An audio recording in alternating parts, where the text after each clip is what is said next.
मल्लिकार्जुनम् उज्जयिन्यां महाकाल ओंकार ममलेश्वरम् परल्यां वैद्यनाथं च डाकिन्यां भीमशङ्करम् सेतुबन्धे तु रामेशं नागेशं दारुकावने वाराणस्यां तु विश्वेकं त्र्यम्बकं गौतमीतटे हिमालये तु केदारम् घुष्मेशं च शिवालये एतानि ज्योतिर्लिङ्गानि सायं प्रातः पठेन्नरः सप्तजन्मकृतं पापम् स्मरणेन विनश्यति। महादेव का यह 12 ज्योतिर्लिंग स्तोत्र श्रवण करने मात्र से सभी 7 जन्मों के पापों का नाश हो जाता है। महादेव की अपार कृपा बरसती है, इसलिए हर व्यक्ति को प्रातः सायंकाल जब भी अवसर मिले महादेव के इस स्तोत्र का कुछ पल में हमें इसका फल प्राप्त होता है।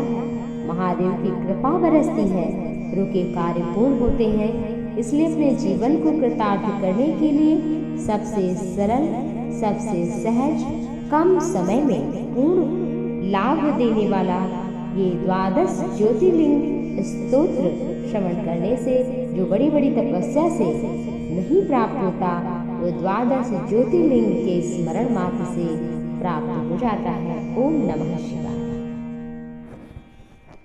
श्री 12 ज्योतिर्लिंग स्तोत्रम्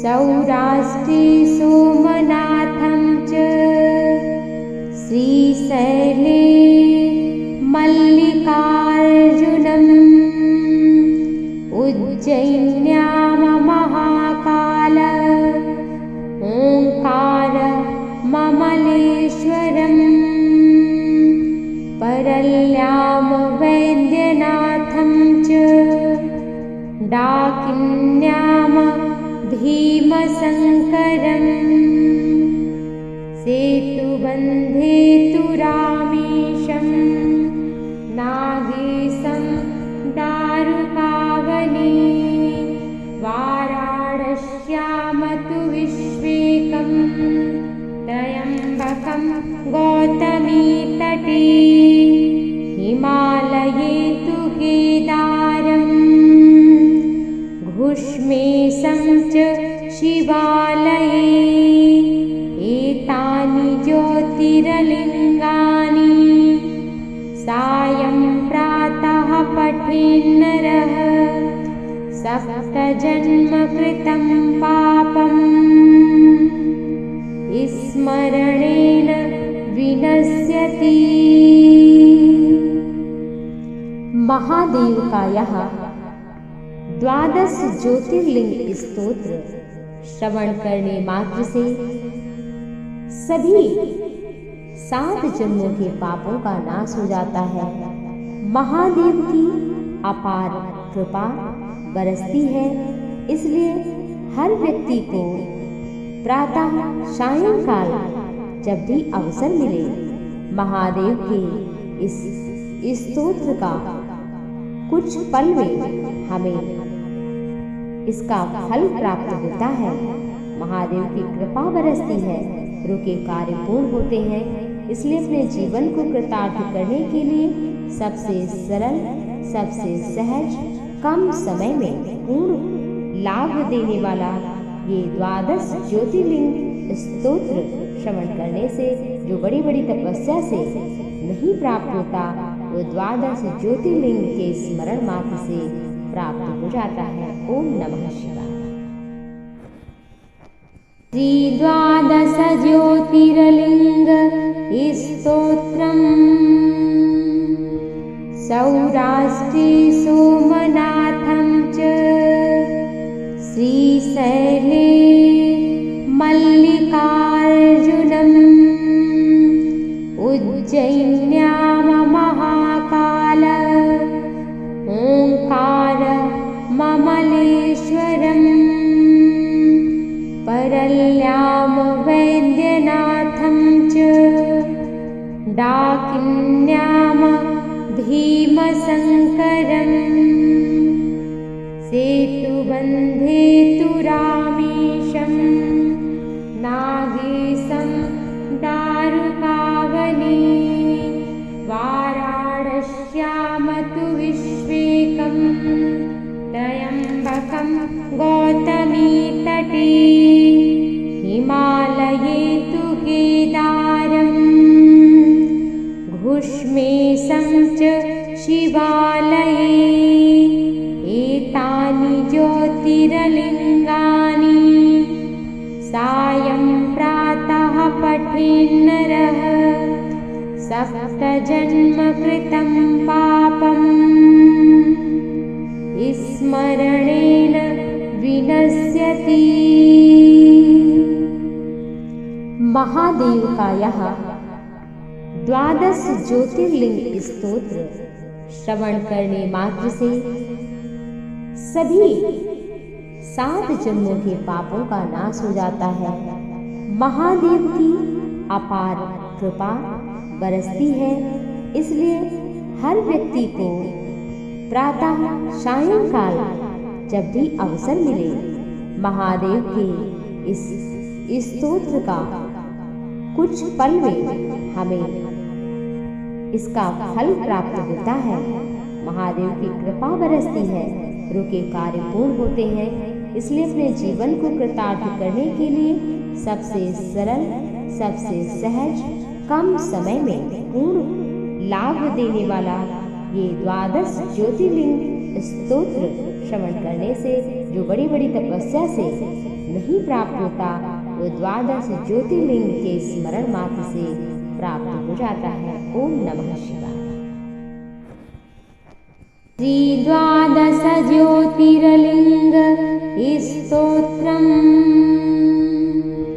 सौराष्ट्रे सोमनाथं च श्रीशैले मल्लिकार्जुनम् उज्जयिन्यां महाकाल ओंकार ममलेश्वरम् परल्यां वैद्यनाथं च डाकिन्यां भीमशङ्करम् सेतुबन्धे तु रामेशं नागेशं दारुकावने वाराणस्यां तु विश्वेकं त्र्यम्बकं गौतमीतटे हिमालये तु केदारम् घुष्मेशं च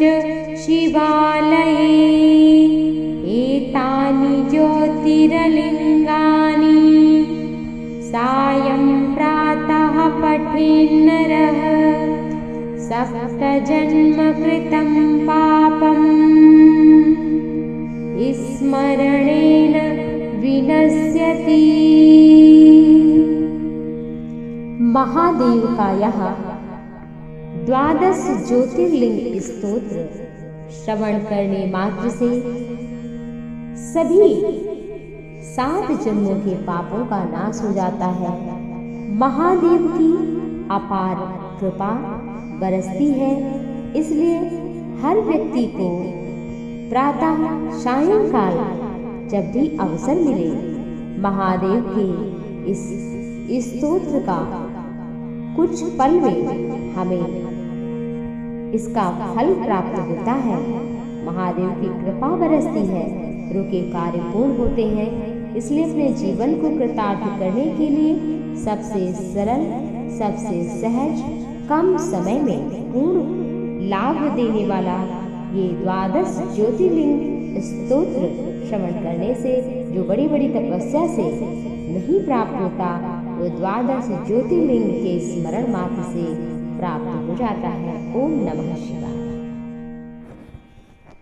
श्री द्वादश ज्योतिर्लिंग स्तोत्रम् सौराष्ट्रे सोमनाथं च श्रीशैले मल्लिकार्जुनम् उज्जयिन्यां महाकाल ओंकार ममलेश्वरम् परल्यां वैद्यनाथं च डाकिन्यां भीमशङ्करम् सेतुबन्धे तुरामीशं नागेशं दारुकावने वाराणस्यां तु विश्वेकं त्र्यम्बकं गौतमीतटे हिमालये तु केदारम् घुष्मेशं च शिवालये एतानि ज्योतिर्लिङ्गानि सायं प्रातः पठेन्नरः सप्तजन्म कृतं पापम् स्मरणेन विनश्यति। महादेव का यह द्वादश ज्योतिर्लिंग स्तोत्र श्रवण करने मात्र से सभी 7 जन्मों के पापों का नाश हो जाता है। महादेव की अपार कृपा बरसती है, इसलिए हर व्यक्ति को प्रातः सायंकाल जब भी अवसर मिले महादेव के इस स्तोत्र का कुछ पल में हमें इसका फल प्राप्त होता है। महादेव की कृपा बरसती है, रुके कार्य पूर्ण होते हैं। इसलिए अपने जीवन को कृतार्थ करने के लिए सबसे सरल, सबसे सहज, कम समय में पूर्ण लाभ देने वाला ये द्वादश ज्योतिर्लिंग स्तोत्र श्रवण करने से जो बड़ी बड़ी तपस्या से नहीं प्राप्त होता, वो द्वादश ज्योतिर्लिंग के स्मरण मात्र से प्राप्त हो जाता है। ओम नमः शिवाय। श्री द्वादश ज्योतिर्लिंग स्तोत्रम्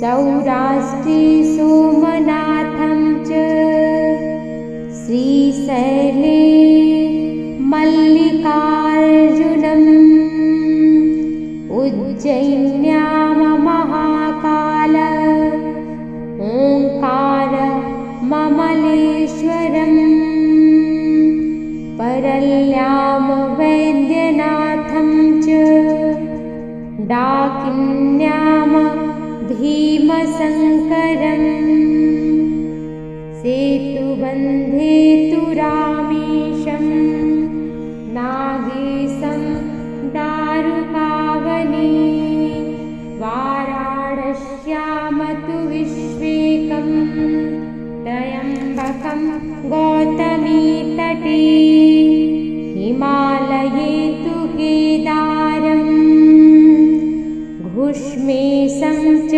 शिवालये एतानि ज्योतिर्लिङ्गानि सायं प्रातः पठेन्नरः सप्तजन्म कृतं पापम् स्मरणेन विनश्यति। महादेव का यह द्वादश ज्योतिर्लिंग स्तोत्र श्रवण करने मात्र से सभी 7 जन्मों के पापों का नाश हो जाता है। महादेव की अपार कृपा बरसती है, इसलिए हर व्यक्ति को प्रातः सायंकाल जब भी अवसर मिले महादेव के इस स्तोत्र का कुछ पल में हमें इसका फल प्राप्त होता है।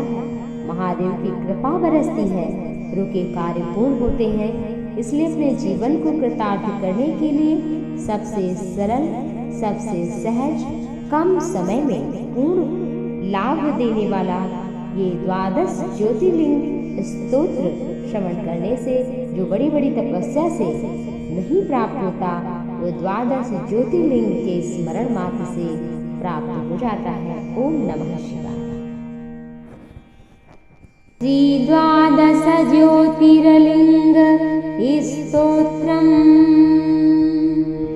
सौराष्ट्रे सोमनाथं च श्रीशैले मल्लिकार्जुनम् उज्जयिन्यां महाकाल ओंकार ममलेश्वरम् परल्यां वैद्यनाथं च डाकिन्यां भीमशङ्करम् सेतुबन्धे तु रामेशं नागेशं दारुकावने वाराणस्यां तु विश्वेकं त्र्यम्बकं गौतमीतटे हिमालये तु केदारम् घुष्मेशं च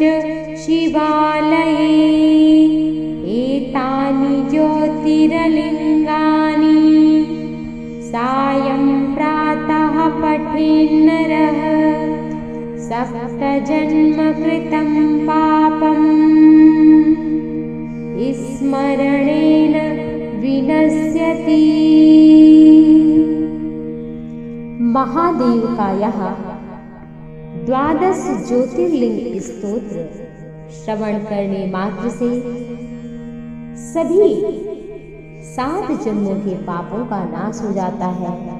महादेव की अपार कृपा बरसती है, इसलिए हर व्यक्ति को प्रातः सायंकाल जब भी अवसर मिले महादेव के इस स्तोत्र का कुछ पल में हमें इसका फल प्राप्त होता है।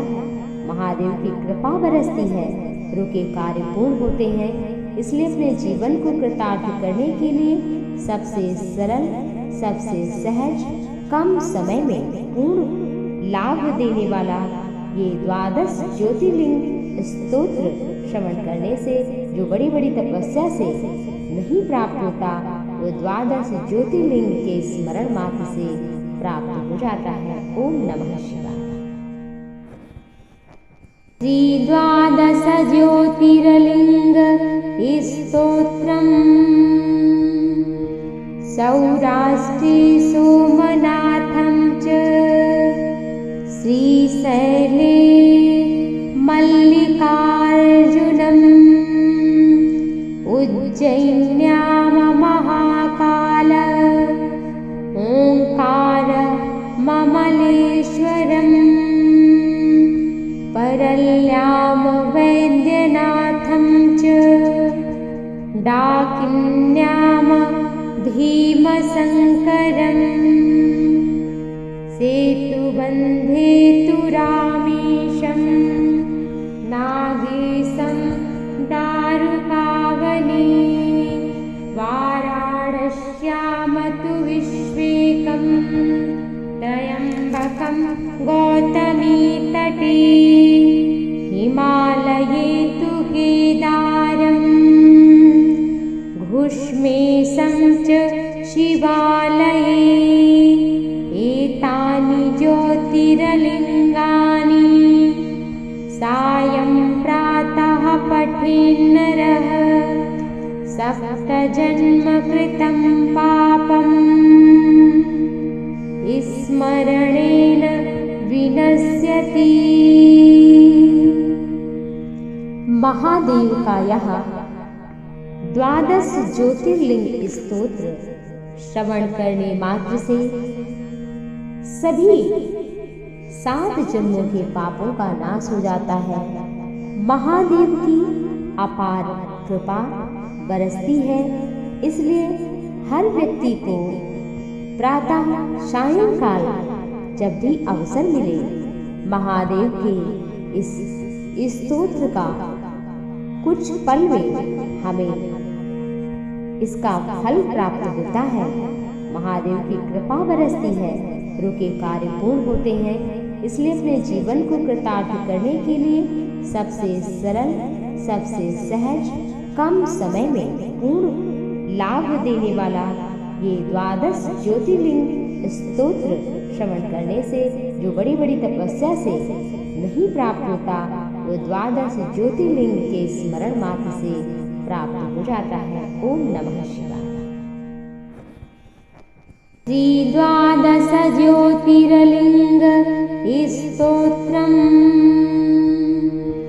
सौराष्ट्रे सोमनाथं च श्रीशैले मल्लिकार्जुनम् उज्जयिन्यां महाकाल ओंकार ममलेश्वरम् परल्यां वैद्यनाथं च डाकिन्यां भीमशङ्करम् सेतुबन्धे तु रामेशं नागेशं दारुकावने वाराणस्यां तु विश्वेकं त्र्यम्बकं गौतमीतटे हिमालये तु केदारम् घुष्मेशं च शिवालये एतानि ज्योतिर्लिङ्गानि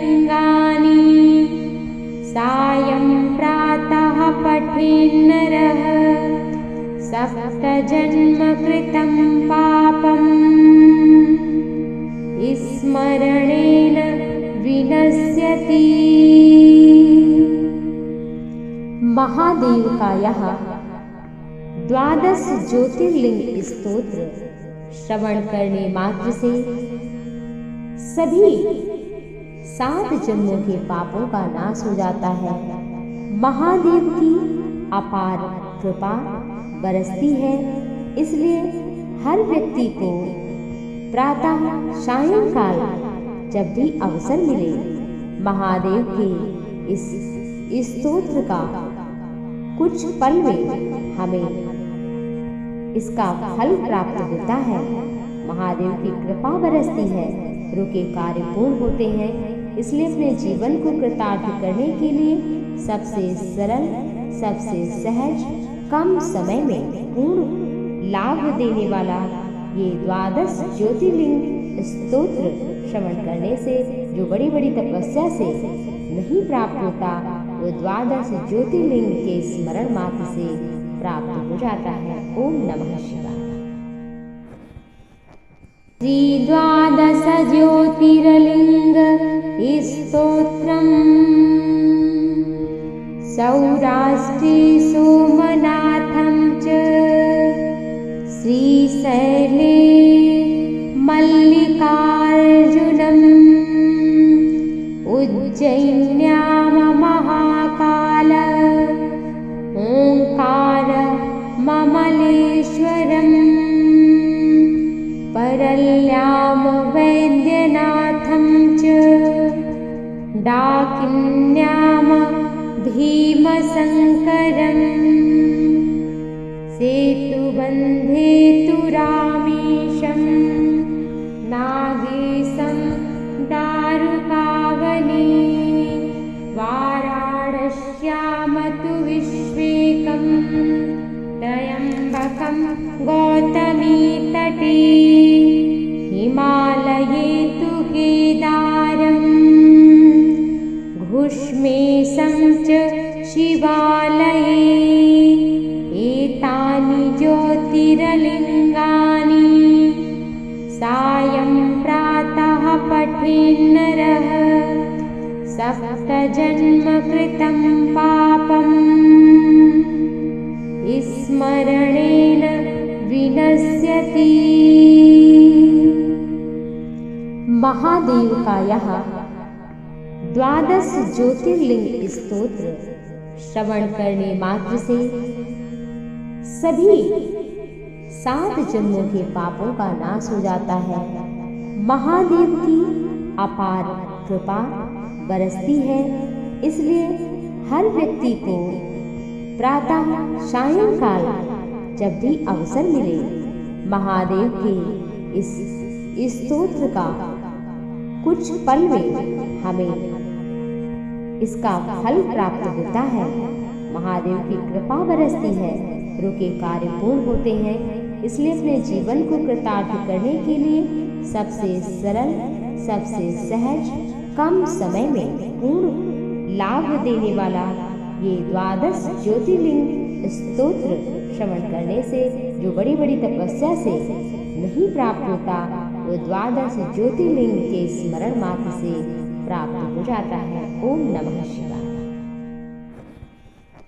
श्री द्वादश ज्योतिर्लिंग स्तोत्रम्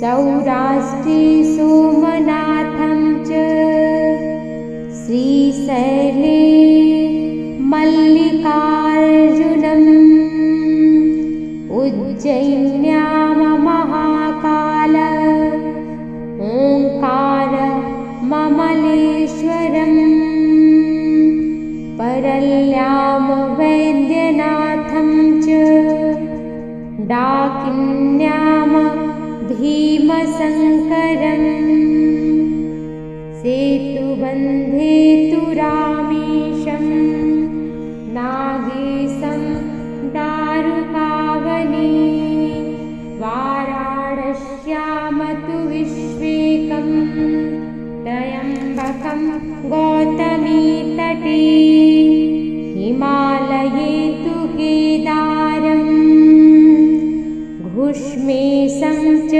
शिवालये एतानि ज्योतिर्लिङ्गानि सायं प्रातः पठेन्नरः सप्तजन्मकृतं पापम् स्मरणेन विनश्यति।